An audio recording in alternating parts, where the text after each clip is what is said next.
Hello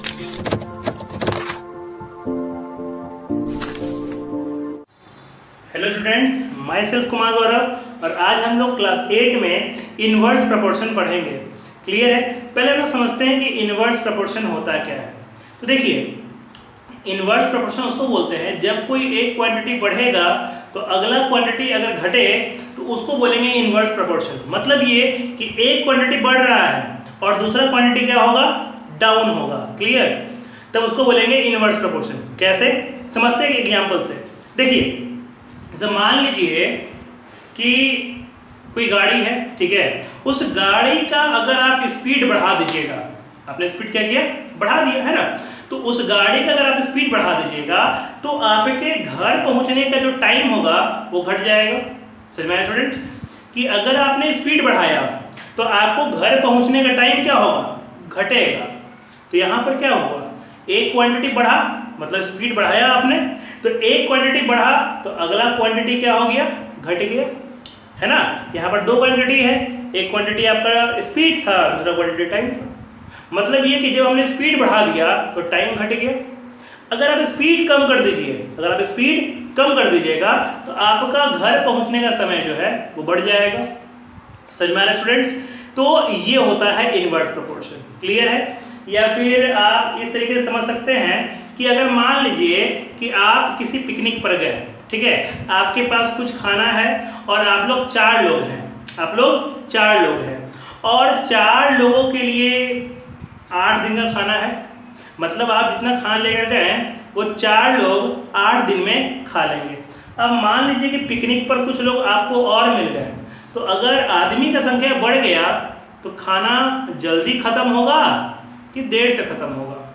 जाहिर सी बात है, जल्दी खत्म होगा, है ना। जब आपने आदमी का संख्या बढ़ा दिया तो खाना जो पहले आपका 8 दिन में खत्म होने वाला था वो अब जल्दी खत्म हो जाएगा।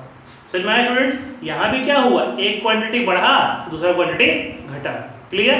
तो चलिए इसको हम समझते हैं कुछ और एग्जाम्पल से। मान लीजिए कि यहाँ लिखा हुआ स्पीड, क्लियर, यहाँ टाइम।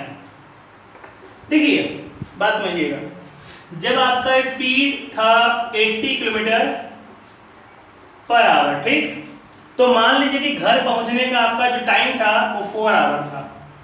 मतलब जब आप इस स्पीड से गाड़ी चलाइएगा, ठीक है, तो आप घर कितने देर में पहुंचिएगा, 4 आवर में, ठीक है।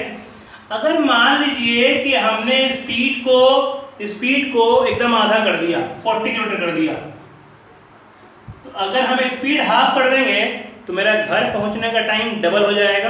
जो पहले आप 4 आवर में पहुंच रहे थे वो आप अब कितना आवर में पहुंचिएगा, 8 आवर में। समझ में आया कैसे? आपने जब स्पीड को आधा किया तो टाइम डबल हो जाएगा पहुंचने का। क्लियर? तो देखिए एक बात समझते हैं, तो इनवर्स प्रोपोर्शन में जो होता है आपका प्रोडक्ट बराबर होता है। मतलब इसका प्रोडक्ट बराबर होगा इसके प्रोडक्ट के। कैसे? आप इन दोनों को मल्टीप्लाई कीजिए, कितना होगा, 320। क्लियर? और इन दोनों को मल्टीप्लाई कीजिए तो भी कितना होगा, 320। तो इसलिए इनवर्स प्रोपोर्शन में ये बिल्कुल आप ध्यान रखिएगा कि आपका प्रोडक्ट बराबर होगा, लेकिन डायरेक्ट प्रोपोर्शन में आपका रेशियो बराबर होगा, है ना स्टूडेंट्स? उम्मीद करते हैं आपको समझ में आ रहा होगा। तो चलिए इस सबको आप नोट कीजिएगा। क्लियर? चलिए इसको हम कुछ क्वेश्चन से बनाकर समझते हैं, ठीक है, इसको नोट किया जाए। चलिए स्टूडेंट्स, अब देखिए आपका यहाँ पर एक क्वेश्चन है, क्लियर, कि 24 बच्चों में जब कुछ मिठाई को बांटा जाता है तो हर बच्चे को 5-5 मिठाई मिलता है। क्लियर? 24 बच्चे हैं, उन सभी बच्चों में 5-5 मिठाइयाँ मिलती हैं अगर मिठाई बंटता है तो। क्लियर? तो अगर बच्चों का संख्या 4 कम हो जाए, मिठाई उतना ही है, मिठाई जितना वो लेकर आया मिठाई उतना ही है। क्लियर? लेकिन अगर बच्चों का संख्या 4 कम हो गया तो उतना ही मिठाई अब हर बच्चे को कितना कितना मिलेगा। क्वेश्चन क्लियर है? तो देखिए पहले हम लोग ये समझते हैं कि ये इनवर्स है कि डायरेक्ट। तो आपको ये बिल्कुल समझ में आ रहा होगा कि ये इनवर्स है। क्यों? क्योंकि अगर बच्चों का संख्या बढ़ा देंगे तो हर बच्चे को मिलने वाला मिठाई का संख्या घट जाएगा। अगर संख्या बच्चों का बढ़ता है तो जो पहले हर बच्चों को 5 मिठाई मिल रहा था, और अगर आप बच्चे बढ़ा देते हैं तो हर बच्चे को हो सके 5 से कम मिठाई मिलेगा, है ना। समझ में आया। तो इसलिए ये क्या है आपका इनवर्स प्रोपोर्शन। क्लियर है, क्योंकि यहाँ पर आप एक क्वांटिटी बढ़ा रहे हैं तो दूसरा क्वांटिटी घट रहा है। चलिए तो सॉल्व करते हैं। देखिए लिखेंगे नंबर ऑफ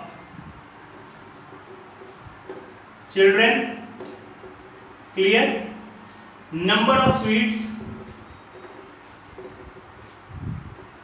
ईच गेट, मतलब बच्चे कितना है और हर बच्चे को कितना मिठाई मिलता है। क्लियर। तो देखिए बच्चे कितना है 24, तो अगर 24 बच्चे होते हैं तो हर को कितना मिलता है, तो सभी को मिलता है 5-5। क्लियर। लेकिन अब बात समझिएगा, बच्चे 4 कम हो गए, तो मतलब पहले बच्चे 24 थे और अब बच्चे 4 कम हो गए, तो अगर 24 में से अगर आप 4 कम कर दीजिए तो कितना बचा 20। तो मतलब अब 20 बच्चे हैं तो सबको कितना कितना मिठाई मिलेगा। क्लियर। तो नहीं मालूम तो आप x मान लीजिए।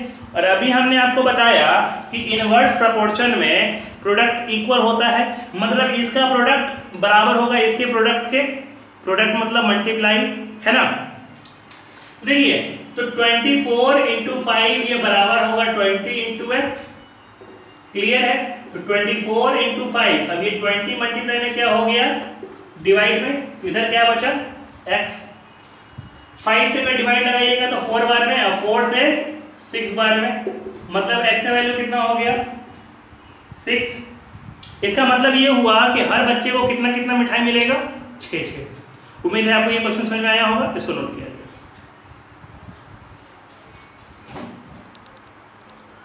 चलिए स्टूडेंट्स, अब हम लोग अगला क्वेश्चन देखते हैं कि एक किसान के पास 20 जानवरों को खिलाने भर खाना है, और वो खाना जब 20 जानवरों को हर रोज खिलाता है तो वो 6 दिन चलता है। क्लियर। और आपको ये बताना है कि जब 10 एनिमल्स और आ गए, 10 एनिमल्स और आ गए, तो अब वो खाना कितने दिन चलेगा। क्लियर। तो देखिए ये भी आपके इनवर्स प्रोपोर्शन है, समझ में आ गया। क्योंकि अगर आप जानवरों का संख्या बढ़ाइएगा तो खाने का जो दिन है वो घट जाएगा, खाना जल्दी खत्म होगा, है ना। तो समझिएगा, तो नंबर ऑफ एनिमल्स और नीचे क्या लिखेंगे नंबर ऑफ डेज।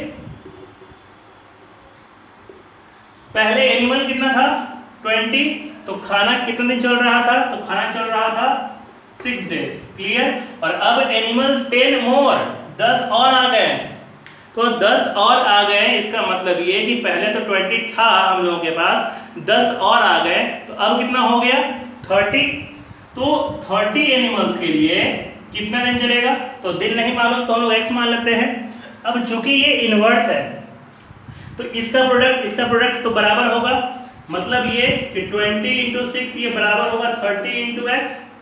तब क्या होगा 20 इंटू 6, अब ये 30 मल्टीप्लाई में क्या हो गया डिवाइड में, 0 0 कटा, 3 से कटा 2 बार में, 2 2 जा 4, मतलब अब जो है वो कितना दिन चलेगा 4 डेज।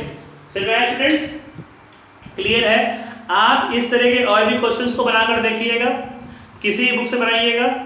जो क्वेश्चन समझ में नहीं आया उसको आप YouTube के कमेंट सेक्शन में पोस्ट जरूर कीजिएगा। वीडियो कैसा लगा इसका फीडबैक जरूर दीजिएगा YouTube के कमेंट में। आज के लिए इतना ही, धन्यवाद।